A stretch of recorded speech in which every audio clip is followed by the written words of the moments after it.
Haas Automation, America's Machine Tool Chevrolet, and Sunday's race here at Charlotte. Kurt, certainly been back and forth a lot, doing a lot of different things with your racing right now. Just talk about, in 30 words or less, how everything's going, I guess. It's good to be at the NASCAR track today and to jump into Sprint Cup practice and just to give credit and acknowledgement and the time back to the 600 portion of all of this. Indy is obviously exciting and new and different, and it starts earlier in the month, of course, as far as preparations. And so, I was on the plane ride back, and I'm like, I'm going to be in my Cup car and be back in the comfort zone and go after practice on Thursday, and that's going to feel fun.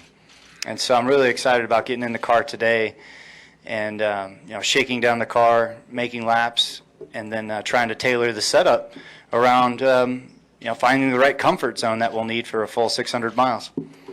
Okay, we'll take as many questions as time allows. Marty Smith, Alan Cabana, Brian Nelson. Let's move quickly. We'll ask that you ask just one question, please. Marty Smith, ESPN. Kurt, now that you have context, you've practiced an open wheel car, you have qualified an open wheel car. So what is describe the challenge now that you have that context of how that thing performs, and of course you have the logistics involved as well. I hope that there's still more to learn and more to experience, and there will be. It will be on Sunday. It's still difficult to describe the differences between the two. I've had to keep them very separate, and I hope, if I have the chance to come and see you guys on Friday in Dover after Memorial Day weekend, I'll have a better explanation. But just like walking through the garage today, it takes 20 minutes for me to go sign in, and it's not because of fans and autographs, even though they're there as well. It's the other crew chiefs and the other drivers asking about it, wanting to know the differences and to live some of the experience with me. Like Todd Barrier stopped me, and then a guy, Max Pappas, he was very curious on the world that he's been in and come from, and it's just so exciting to talk about it. It's just still hard to put it all into words. But the IndyCar demands a lot of respect, and you're on that razor blade edge when you're out there driving, and everything's very precise. It's almost like being a surgeon. And when you're out there by yourself, trying to qualify at 230 miles per hour, it's different than what it is in the draft, in the dirty air. They call it a tow. When you're in the tow up there and following other guys around in the groove, for race pace, it's not just wide open all the way around like some people would think. And when I made the mistake on Monday, it was because I just started to tell myself, settle in, get into this 500-mile rhythm, know that you have 600 miles later on. It was the setup that I had from the previous Thursday where I was the most comfortable in drafting practice. And I made some adjustments inside the car.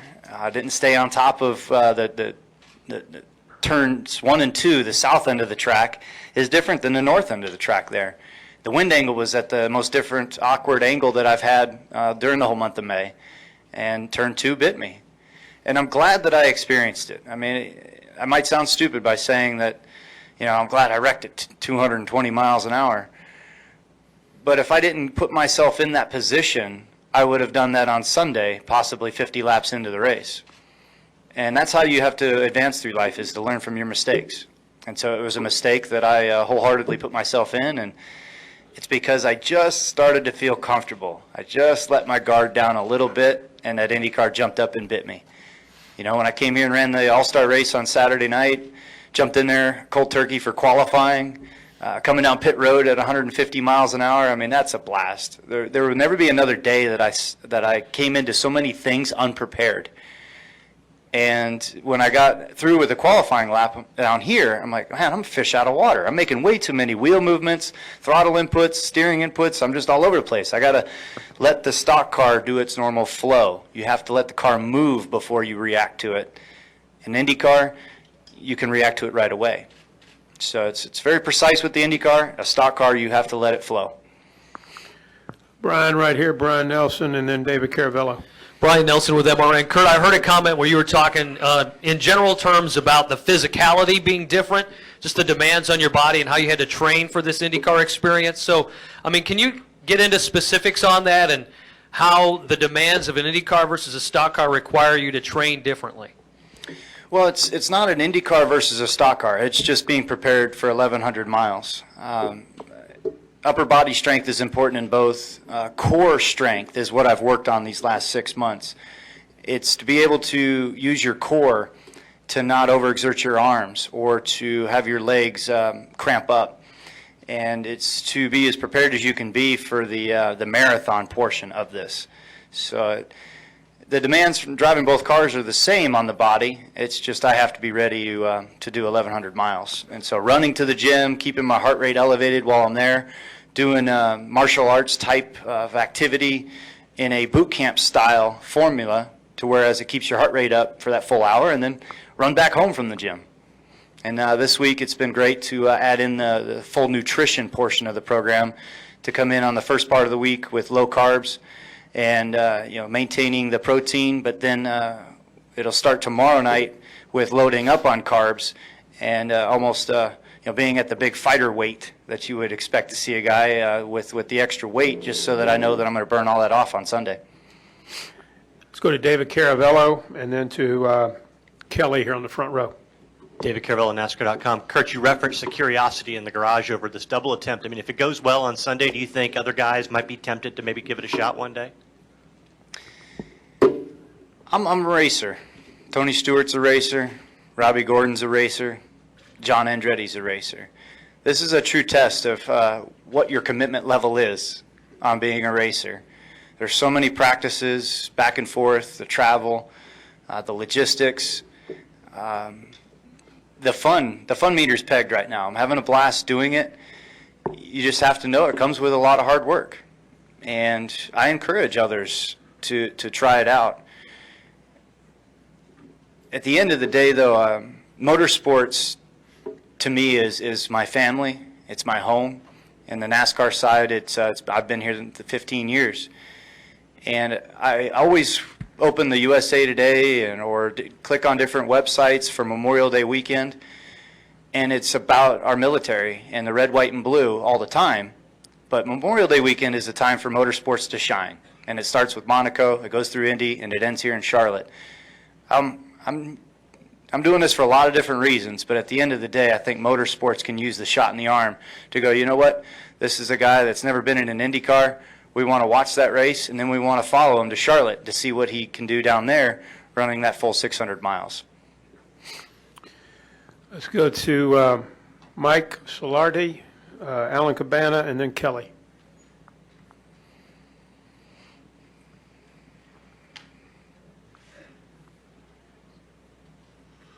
Kurt, Mike Solarte, Time Warner Cable News. You knew going into the IndyCar endeavor it would be a big undertaking.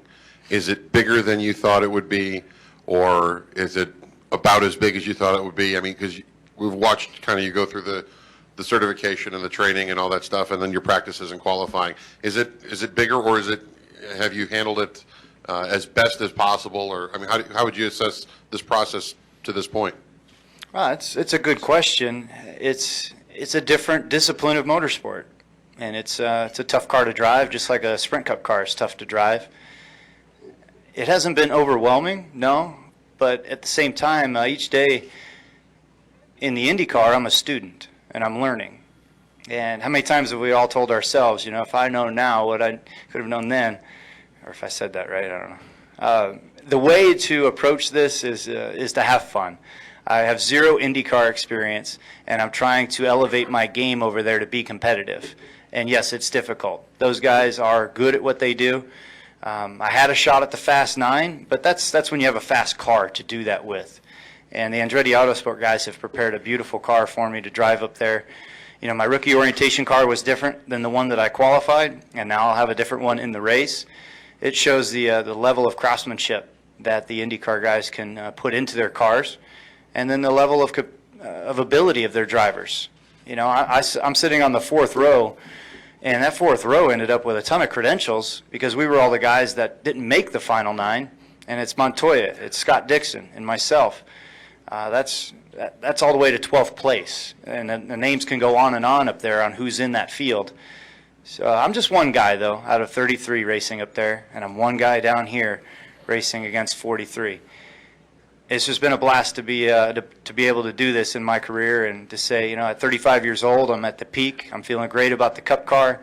We've got a solid Stewart-Haas team, and I'll be back next week, and it'll be back to normal of running Dover, Pocono, Michigan, Sonoma, and on with the rest of them. We got two left, two quick ones here too, please. Kelly and then Hill. Sorry, we couldn't get to everybody. Kelly Crandall from Popular Speed. Kurt, you mentioned the fun meter is pegged, but May has been like a tale of two stories for you in terms of what you've been able to do in IndyCar and what's been going on in the Cup car. Has the fun and success that you've had at Indy kind of helped take your mind off the struggles a little bit of the Cup car? No, I've been there right along with the Cup guys. I actually surprised them when we had a rain out up in Indy and came to the shop on a Wednesday last week. And I could see in everybody's eyes that they were startled that I was there, and at the same time they were relieved because they know that we have some work to do. And I just wanted to show them my commitment. My commitment is here on the NASCAR side, and I'm excited about getting in the car today to make laps and to work on getting this 41 Haas Automation Chevy stronger and faster. Final question, Hill. Hi, Kurt. Hill Overton, WIXC Radio. You've gone fast in stock cars over 200 miles an hour at various tracks. You get a various sensation of speed from one track versus another. Now you've gone over 230 miles an hour in an open cockpit IndyCar. What's the difference, and which track or which car feels fastest to you? That's a very detailed question because there's so many ways to explain it. And so many different people will experience things that think that are faster in one aspect versus another. Ask Jimmy Johnson. I talked to him and I told him, Bristol's one of my favorite tracks. That track, it's like it's in slow-mo when I'm out there. He goes, really? That place, it feels like I'm going 200 miles an hour. I said, well, that's what it feels like for me at Charlotte, and you think Charlotte, and he told me it's slow for him. There's different drivers that have their comfort level at certain tracks and in certain forms of motorsport. It'd be like you and your buddies riding a roller coaster. One guy's going to think it's extremely fast, and the other guy's going to go, no, it wasn't so bad, I'm ready for more. Speed, it obviously shows up when you're doing something wrong. And when I wrecked the other day in the IndyCar, that extra 20 miles an hour and not a lot of material to crush is definitely a harder hit than what it is in a Cup car. But I was fortunate enough to hit a safer barrier and to have all the extra safety equipment on that IndyCar has put in place and that NASCAR has evolved to. I feel like drivers now are able to withstand bigger wrecks than what our pioneers and the legends of our sport have done before. Our group can challenge what those guys have done in the past, but they deserve bigger credit. The legends such as A.J. Foyt or Mario Andretti, the Gurneys, those big names back in the 60s and 70s. I mean, just this whole adventure here this month of May, I'll finish with this. I'm talking to Mario Andretti, and he's telling me a story about how in 1967 his car was overheating. They continued to fight overheating problems. They put on this panel on the back of the car to extract air from the radiator, and he says, after we put that panel on, the front tires kept lifting up. So then I made these little wickers and I put it on the front of the car to balance the front back out. That was the discovery of downforce. That was putting wings on cars. And all what he was trying to do was just extract air from the radiator so that the car could run more efficiently. And that's how cars have evolved into downforce. And now that changed the game to go from whatever mile an hour range they were in to the next mile an hour range. And those guys were all going into foreign territory. I mean, for me, I've had great teammates at Andretti Autosport to look at their notes, to have a team that has solid information to help me graduate as a driver through the different levels.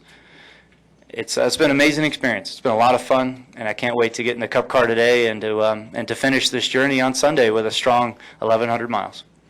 Well, Kurt, thanks for coming in and good luck the rest of the weekend.